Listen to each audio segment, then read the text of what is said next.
जिम्मेदारी से भेजा नहीं गया है।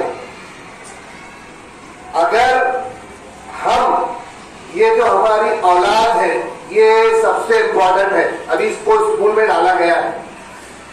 दुनिया की हर दौलत से बढ़कर औलाद है, लेकिन जो चीज हमारे पास रहती है, हमें इजी मिलती है, उसका हमको एहसास नहीं रहता।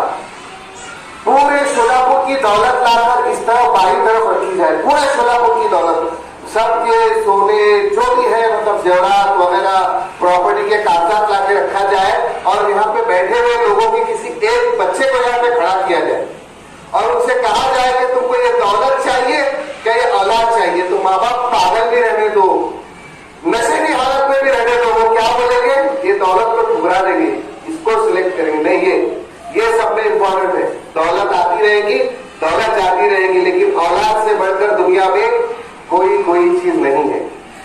ऐसा ही करेंगे ना, कि कोई ऐसा है आप बोल सकते हैं गारंटी के साथ, नहीं वो फला आदमी जो है ना, इधर दौलत रखो या उसके बच्चे को रखो, उन्हें वो बच्चे को ठुकरा के जो है वो दौलत देगा, या वो माँ फला माँ जो है उसको पूछो तुम बुलाकर सर या दौलत रखो या औलाद रखो, मुझे गारंटी है पूरा सर वो औरत जो है दौलत लेगी, अपनी बेटी को नहीं लेगी, अपने बेटे को नहीं लेगी। ऐसा गारंटी ले सकती है कोई?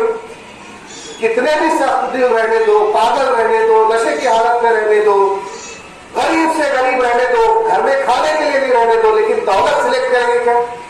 जब एक मौका आएगा कि दोनों में से एक सिलेक्ट करना है, किसको सिलेक्ट करेंगे? औलाद को ही सिलेक्ट करेंगे।